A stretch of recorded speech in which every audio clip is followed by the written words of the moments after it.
각이 살아있는 정치평론 시사정각 시작합니다. 오늘도 각이 서는 두 분을 모셨습니다. 박원석 전 정의당 의원, 송영훈 전 국민의힘 대변인과 이야기 나눠보겠습니다. 어서 오십시오. 네, 안녕하십니까. 네. 자, 민주당의 1인 1표제 두 번째 시도 만에 어제 통과가 됐습니다. 자, 리더십 논란에 직면했던 정청래 대표 한숨 돌렸다는 평가가 나오고 있는데 관련 내용 영상 보시고 함께 이야기 나누겠습니다. 제적중앙위원회 과반 이상이 찬성해 주셨기에 의결안건 제2호 당헌 개정의 건은 가결되었음을 선포합니다.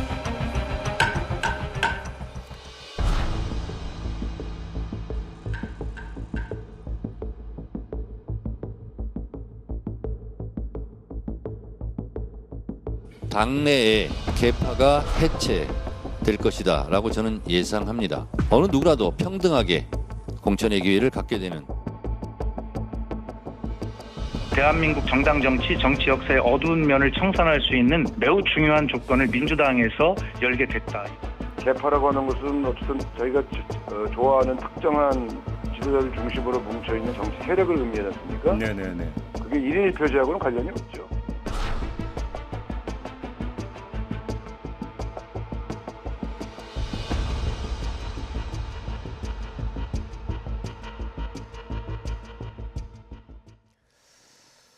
네, 정청래 대표의 핵심 공약이었죠. 1인 1표제가 최종적으로 의결이 됐습니다.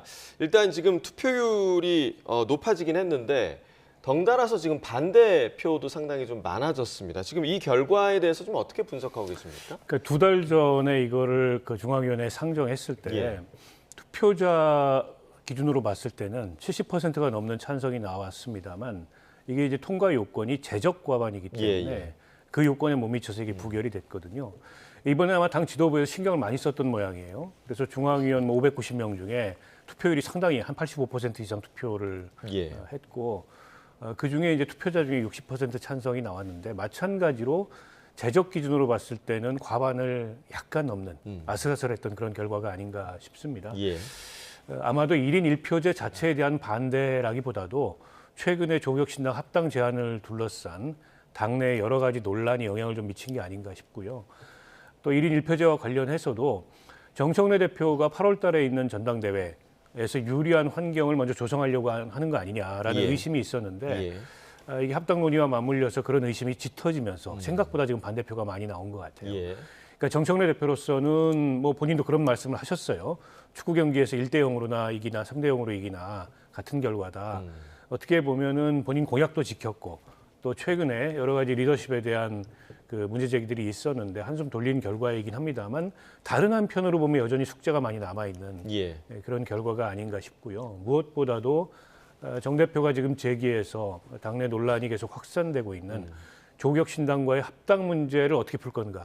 이게 또 한 번의 리더십 실험대에 선 게 아닌가 싶습니다. 예.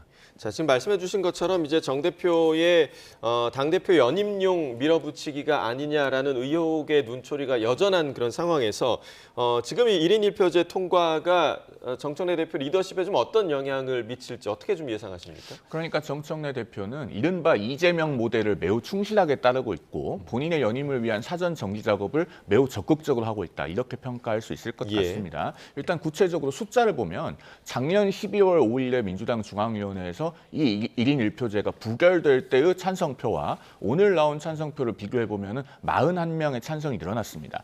적극적으로 투표하라는 어떤 설득 내지는 정지 작업이 있었다고 보여지죠. 그러면은 정청래 대표 입장에서는 이 1인 1표제가 도입됨으로써 다음 전당대회에서 대의원 투표가 없어지면은 그것만으로도 본인의 연임에 매우 우호적인 환경을 맞게 됩니다. 예. 작년 8월 2일 전당대회 때 정청래 대표는 여론조사도 이겼고 권리당원 투표도 이겼는데 유일하게 대의원 투표에서만 6.2%를 졌어요. 예. 그 요소를 제거하기 위한 것이기 때문에 결국은 일종의 목적 달성에 성공했다라고 보여지고 그런데 이렇게 정청래 대표의 연임 가능성이 높아질수록 다른 한편으로 그 연임을 저지하고자 하는 쪽에 반작용도 존재합니다. 앞으로 합당 과정에서 저는 궁극적으로 합당은 될 거라고 봅니다만은 그 합당에 반대함으로써 정청래 대표의 연임을 저지하고자 하는 쪽에 반대 목소리와 시도도 예. 한층 적극적으로 나타날 것이다 이렇게 봅니다. 반작용도 커질 것이다 이렇게 좀 예상을 해주셨고 이번 1인 1표제 통과를 두고 정청래 대표 본인도 그렇게 얘기를 했고 당내 개파 청산이 될 것이다 이렇게 좀 예상을 했는데 또 뭐 개파와 지금 관련이 있냐 이런 시각도 있고요. 좀 어떻게 바라보고 계십니까? 글쎄요, 뭐 개파하고 그렇게 직접적인 관련이 있는지 모르겠습니다. 예전처럼 무슨 뭐 제왕적인 총재가 있거나 예. 실권자가 있어서 그 실권자한테 잘 보이면 공천을 받고 뭐 이런 상황이 아니지 않습니까? 물론 어느 정도 영향을 미치지만 기존의 민주당의 그 의사결정 구조 하에서도 어쨌든 당원들의 투표 비중이 굉장히 높았고 예. 지금 그걸 이제 완전히 평평하게 대의원과 당원의 칸막이 없이 만들겠다는 거여서 이게 이제 당원 주권이라는 맥락에서는 큰 진전이지만 개파 해체하고 직접적인 연관이 있는지는 잘 모르겠고 오히려 다른 의미의 개파가 형성될 가능성이 있다. 강성당원 개파라는. 예. 그래서 이렇게 1인 1표가 되면 정청래 대표처럼 당원들하고 직접적인 소통을 통해서 당원 기반을 확고하게 닦은 정치인들이 앞으로 당직 공직 경선에서 굉장히 유리해지겠죠.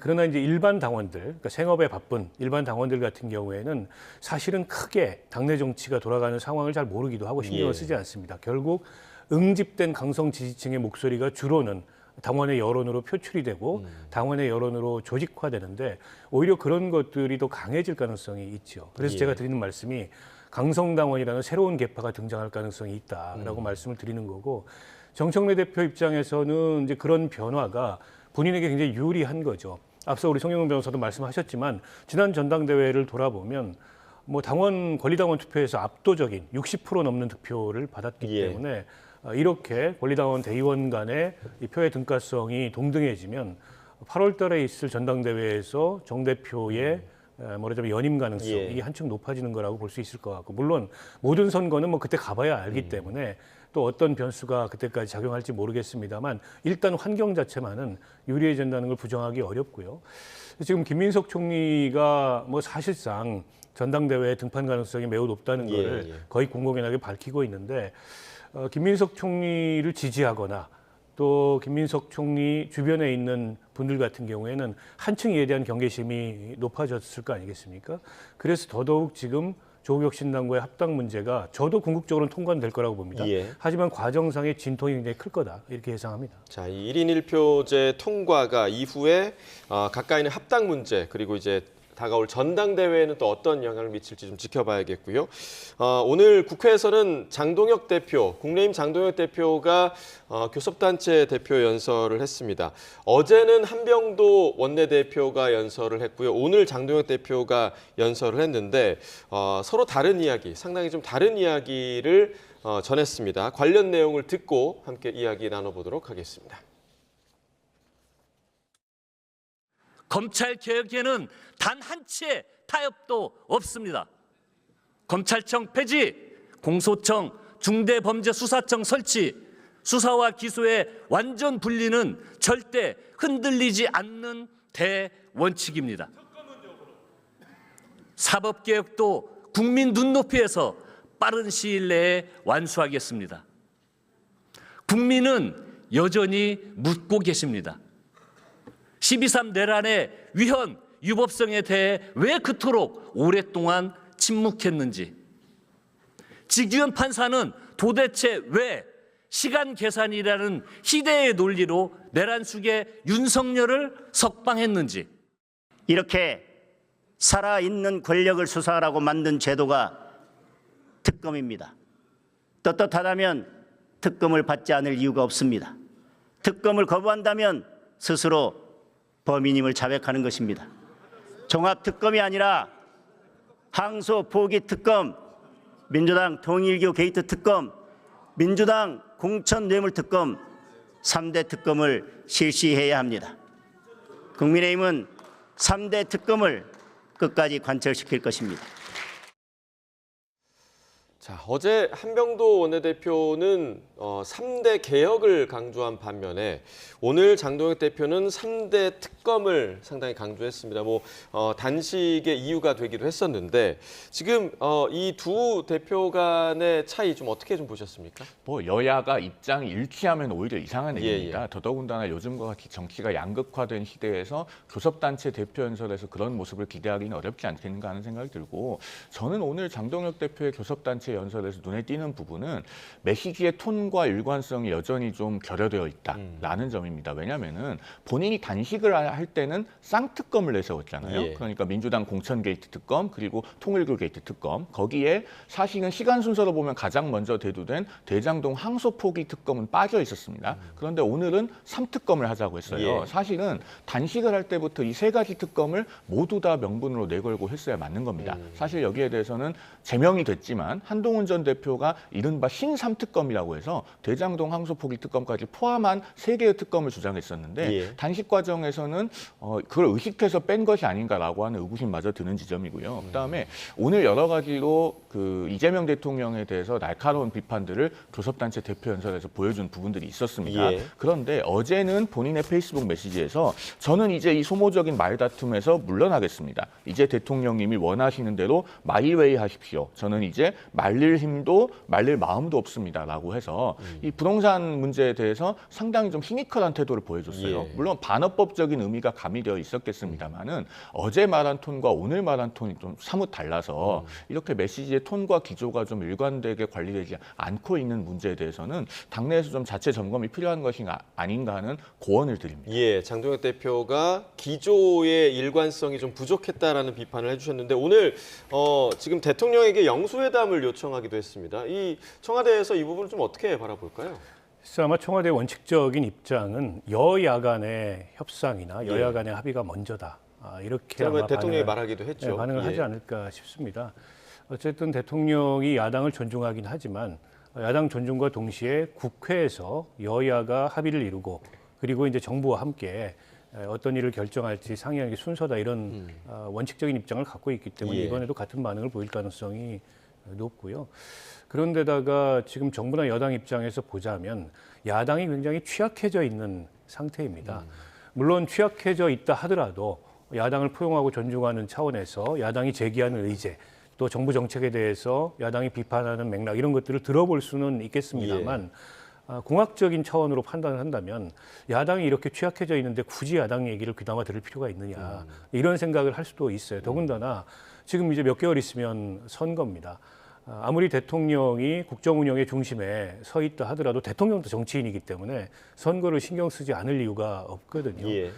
그렇게 본다면 장동혁 대표는 끊임없이 영수회담을 요구합니다만 어떻게 보면 좀 반응을 이끌어내기에는 좀 허전한 공허한 그런 메아리가 아닌가 싶습니다. 앞서 송영훈 변호사도 얘기했듯이 이게 메시지의 일관성에도 문제가 있고 그리고 야당이 야당다운 견제 역할을 하려면 하나라도 끈질기게 물고 늘어져서 관철시키는 모습을 예. 보여야 되는데 이번에 그 장동혁 대표가 쌍특검을 내걸고 단식을 했는데 단식을 물러날 때의 모습을 보십시오.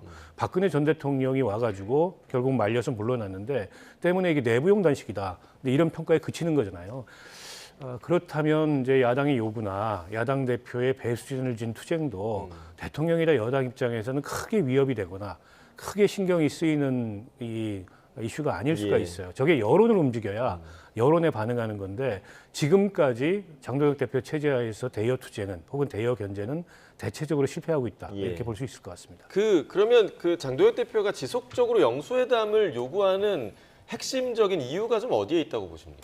일단 영수회담을 자주 하자고 하는 것은 이재명 대통령이 야당 대표 시절에 주장해 왔던 것이죠. 일관되게 장기간에 걸쳐서 영수회담을 요구를 했고 2024년 4월 총선 이후에 영수회담이 성사됐을 예. 때는 여의도에서 용산이 그리 멀지 않은데 여기까지 오는데 720일이 걸렸다. 이런 이야기를 모두 발언해서 하기도 했던 것으로 기억합니다. 그렇게 본인이 말했던 것에 대한 일관성에 비춰보자면은 사실 대통령이 제1야당 대표와 자주 만나야 맞죠. 그런 점에서 장동혁 대표가 영수회담을 요구하는 것 자체는 저는 충분히 타당하다고 생각하고 이재명 대통령도 거기에 대해서는 적극적으로 받아들일 필요가 있다고 봅니다. 다만 그러면은 영수회담을 했을 때 무엇을 들고 갈 것이고 무엇을 얻어내는 것이 목표가 돼야 할 그렇죠. 것인가 이 부분에 대해서는 매우 현실적인 진단이 필요합니다. 아무래도 그동안에 특검을 목표로 내걸고 단식을 했기 때문에 적어도 지금 그 거론한 3가지의 특검 중에서 하나라도 특검이 되도록 하는 것이 필요할 것으로 보이고 그렇다면 그러면은 지금 통일교 게이트는 신천지하고 묶어서 특검을 하자는 것이 민주당의 주장이고 송원석 원내대표도 신천지 특검은 반대하지 않는다는 것 아니겠습니까? 그러면은 민주당 공천 게이트 특검과 대장동 황소포기 특검 중에 적어도 하나는 받아올 수 있는 어떤 전략적인 대화 내용을 준비해서 영수회담을 요구해야 되지 않겠는가라는 생각이 듭니다. 자, 그리고 이제 국민의힘에서는 한동훈 전 대표 제명 이후에 이어지고 있는 내홍의 상황이 장동혁 대표의 거취 문제로까지 번지고 있는데요. 관련 내용도 듣고 오겠습니다.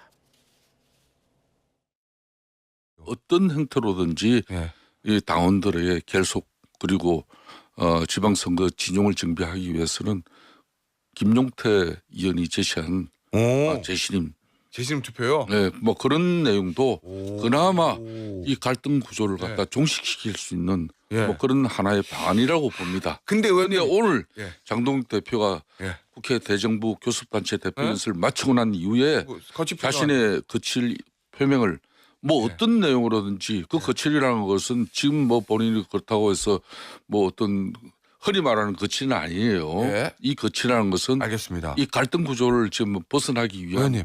당 대표로서의 특단의 아마 의지를 보일 그런 내용일 겁니다. 예, 지금 그러니까 재신임 투표와 관련한 이야기가 국민의힘 내부에서 조금씩 나오고 있는데 어제 그 이미자 의원도 YTN 라디오에 나와서 100% 결과 수용을 전제로 재신임 투표할 수 있다 이런 이야기를 했거든요. 어떻게 될 거라고 보십니까? 글쎄 아마 장동혁 대표가 고민을 할 텐데 좀 지켜봐야 될 것 같고요. 그러니까 일종의 출구 전략으로서 재신임 투표를 제안을 한 것 같습니다. 지금 당내 갈등이 워낙 심각하고 뭔가 이 갈등을 어느 수준에서는 매듭을 지어야 다음 단계로 넘어가 선거를 치를 수 있을 텐데 지금 현재 이 갈등과 내용을 안고서 지방선거에 대처하기에는 굉장히 어렵기 때문에 그 어떤 출구 전략의 하나로서 당원들에게 당대표의 재신임을 묻는 이런 총투표를 하자. 아마도 그 총투표가 성사가 되고 그러니까 장동혁 대표가 수용해서 성사가 된다면 재신임은 이루어질 가능성이 높겠죠. 당원들이 보기에 한동훈 전 대표에 대한 제명이 부당하고 또 장동혁 대표의 당 운영에 여러 가지 문제의식이 있어도 선거 불과 4개월 앞두고 당대표를 바꾸게 되면 그게 가져올 혼란도 크기 때문에 아마 그런 결과는 나오지 않을 거예요. 어떻게 보면은 장 대표 입장에서는 지금 분위기를 반전시킬 수 있는 이제 하나의 카드가 될 수 있는데 또 다른 측면에서는 예상보다 반대표가 높게 나온다. 그러면 이게 재신임이어도 재신임이 아닌 그런 모양새가 연출이 될 수 있어요. 그래서 오히려 이 재신임 투표라는 장을 열어서 지금 분출되고 있는 갈등을 더 격화시킬 필요가 있겠냐. 뭐 이런 반론이 있을 수도 있을 것 같아요. 어떤 선택을 할지 모르겠습니다만 지켜봐야 될 것 같고. 그러나 이게 본질적인 문제는 아닌 것 같아요. 본질적으로는 사실 한동훈 전 대표에 대한 징계 과정의 이 타당성 문제를 지난 그 의총에서도 뭐 4시간 가까이 공방을 벌였습니다만 딱히 이 당 내부에 이렇다 할 해결책이나 혹은 장동혁 대표의 해명에 대해서 수긍하는 분위기가 아니고 무엇보다 오세훈 시장처럼 지방선거를 코앞에 둔 후보자들이 여기에 대해서 강하게 반발하고 있고 그런 반발이 시간이 가면 갈수록 더 거세질 가능성이 있습니다. 왜냐하면 지금 장동혁 대표 체제의 당 운영으로는 당 지지율의 반전이나 혹은 지금 뭐 대여 투쟁에 있어서 획기적인 진전이나 혹은 뭐 인재 영입이라든지 당의 확장이라든지 거기에 있어서 뚜렷한 성과나 이런 걸 만들어내기가 좀처럼 어려워 보여요. 그러면 선거가 시시각각 가까워지는 후보들 입장에서는 오 시장도 표현을 했듯이 수검댕이처럼 속이 탈 수밖에 없습니다. 그러면 당 운영에 대한 문제 제기는 저는 또다시 분출할 가능성이 있다 이렇게 보여요. 그제 있었던 그 국내의힘 의총 분위기도 상당히 좀 안 좋았다고 하고 장동혁 대표도 무거운 표정으로 의총장을 나온 모습을 저희가 볼 수도 있었는데 지금 말씀해 주신 것처럼 이 재신임 투표가 장 대표의 출구 전략이 될 수 있겠습니까? 어떻게 보세요?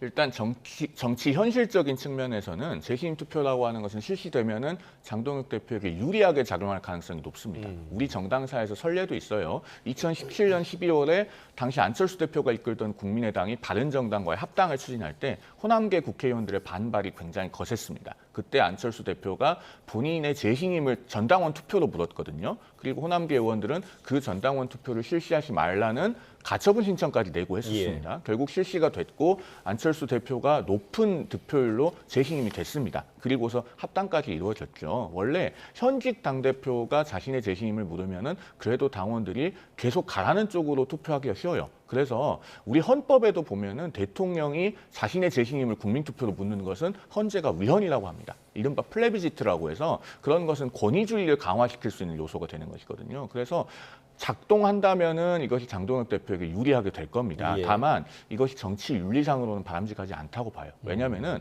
한동훈 전 대표, 뭐 김종혁 전 최고위원 이런 인물들을 제명해 놓고 결국에는 당대표의 거취가 걸려서 재신임까지 가는 것 아니겠습니까? 그러면은 이것은 그 제명이 옳으냐 그르냐를 전당원 투표로 결정해보자라는 정치적 함의가 부여될 수도 있기 때문에 그러면 고대 그리스 아테네에서 했던 일종의 도편 추방제처럼 되는 겁니다. 현대 정당 민주주의와는 맞지 않는 것이죠. 머릿수가 많다고 주류가 비주류를 축출하는 것이 정당화될 수는 없는 겁니다. 예.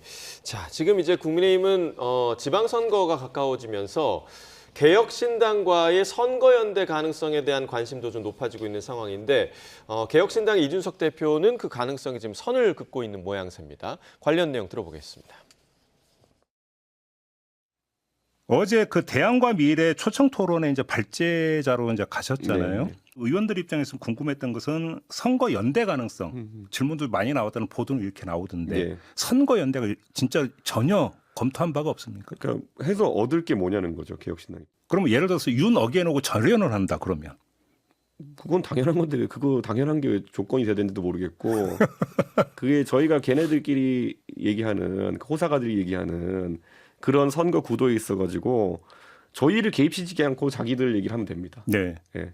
자기들의 그 개혁 방향이라는 거는 우리랑 상관없이 하면 됩니다. 예. 우리랑 경쟁하는 거지 개혁으로는. 예. 그거를 굳이 우리랑 조건부로 엮이게 되면 우리만 피곤해집니다. 자, 지난 대선을 떠올려 보면 이준석 대표가 대선 후보로 나와서 그때 이제 연대 가능성도 계속 나왔는데 결국에는 완주를 했거든요. 지금 이렇게 얘기하는 걸 보면 정말 선거연대 안 할 가능성이 높은 것으로 보이는데 어떻게 좀 보십니까? 그러니까 저 문제에 있어서 개혁신당이나 이준석 대표의 입장은 일관성이 있습니다. 예. 사안별, 그러니까 이슈에 대한 연대는 하더라도 선거연대는 없다. 이 입장을 비교적 일관되게 밝혀왔기 때문에 그렇게 갈 거라고 보고요. 예. 더군다나 이제 계엄 내란 탄핵에 대한 입장이 워낙에 다른데다가 지금 장동혁 대표 체제는 이른바 당내 윤어게인 세력 이런 분들하고 손잡고 만들어진 체제다 보니까 개혁신당이라는 정당의 정체성 혹은 개혁신당이라는 정당이 탄생하게 된 배경에 비추어보면 그런 선택을, 그러니까 즉 지금의 장동혁 대표 체제와 손을 잡는 그런 선택을 하기가 어렵죠. 그러면 스스로의 정체성을 부정하는 예. 그런 자가당착이 되기 때문에 이준석 대표가 그런 선택을 할 가능성이 없고요. 다만 장동혁 대표 체제의 어떤 변화가 일어난다. 예를 들어서 가능성이 높지 않지만 예. 장동혁 대표 체제가 물러나고 뭐 비상대책위원회가 들어선다라는 상황이 완전히 새로운 그 정치적 상황이 만들어진다면 그때 가서는 모르겠죠. 그러나 장동혁 대표 체제가 계속되는 한 저는 이준석 이 개혁신당 대표나 개혁신당이나 이준석 대표가 그런 선택을 할 수 없다고 보고요. 그러니까 장 대표 단식하는 중간에 이준석 대표가 찾아가서 예. 쌍특검 연대 의지를 표명했습니다만 그 단식의 마무리가 박근혜 전 대통령의 등장으로 마무리가 되면서 더더욱 개혁신당으로서는 사안별 공조나 연대마저 하기가 어려운 그런 상황이 된 게 아닌가 싶습니다. 예. 그러니까 그 한동훈 전 대표는 제명을 하고 이준석 대표에게 손을 내민다. 이 모양새도 조금 맞지 않는 것 같다는 생각도 들거든요. 그런 부분이 자가당착적인 측면이 분명히 있죠. 왜냐하면 국민의힘이 과거에 이준석 전 대표를 당원권 정지를 통해서 징계를 했었고 그렇게 해서 당 대표직에서도 물러나게 했던 것 아닙니까? 그렇게 해서 이준석 전 대표는 신당을 만들어서 나갔는데 그런 이준석 전 대표에게는 손을 내밀고 당내에서 그래도 상당한 지지가 지난번 대선 경선을 통해서 구체적으로 확인된 바 있는 한동훈 전 대표는 축출해내는 모습 상당히 국민들께서 모순적이라고 보실 겁니다. 그럼에도 불구하고 아마 이준석 전 대표의 머릿속에 선거연대가 정말로 없을 것인가라고 하면은 저는 그렇게 보진 않아요. 왜냐하면 앞서도 코멘트가 해서 얻을 게 뭐냐라고 하지 안 한다고 딱 잘라서 얘기하진 않잖아요. 얻을 게 있으면 한다라고 해석해도 되는 겁니다. 그런 정치 번역기를 돌릴 수 있을 것 같아 보이는 것이 이준석 대표는 2018년에 바른미래당 소속이었습니다. 그 당시에 바른미래당은 국회 의석수가 지금 개혁신당의 10배 가까운 28석이었어요. 그런데 지방선거 성적표가 광역단체장 전원 낙선, 기초단체장 전원 낙선, 광역의원 5명 당선, 기초의원 28명 당선이었거든요. 나머지 1000여 명의 후보가 전국에서 다 떨어졌습니다. 이준석 대표가 그걸 경험해봤기 때문에 개혁신당이 이 상태에서 지방선거를 치를 수 있는가 그 부분에 대해서도 상당히 좀 자신감이 부족한 상태일 것이다. 저는 그렇게 추론합니다. 알겠습니다. 자, 마지막으로 이재명 대통령 SNS 관련 이야기를 해보도록 하겠습니다. 연일 부동산 관련 메시지를 계속해서 지금 올리고 있는 상황이고 오늘도 부동산 관련 SNS 글을 올렸습니다. 근데 이제 지금 야권에서 반박하는 부분들이 뭐였냐면 그러면 정부 여당 쪽에서 다주택자들은 처분을 해야 되는 거 아니냐 이런 비판이 있었는데 지금 주요 청와대 참모들이 보유주택 처분에 이미 지금 집을 내놨다 이런 기사들도 좀 나오더라고요. 이러면 네. 좀 진정성이 의심이 좀 해소되는 부분 아니겠습니까? 근데 모두가 내놓은 건 아니죠. 예. 대변인하고 춘추관장이 내놓은 것 같은데 그 이외에 내각에도 다주택자들이 있고 민주당에도 있습니다. 근데 저는 정책 신호, 시그널이라는 측면에서 이렇게 대통령과 지근거리에 있는 참모들이나 고위공직자들이 다주택을 보유한 채로 이 지금 다주택자들에게만 집을 팔아라라는 건 설득력을 갖기가 어려워요. 왜냐하면 이 다주택자 양도세 중과와 관련해서 집을 팔 건지 하는 의사결정에 가장 영향을 미치는 건 세금을 얼마나 내느냐가 아니고 추가적인 집값 상승의 가능성이 있느냐 여부입니다.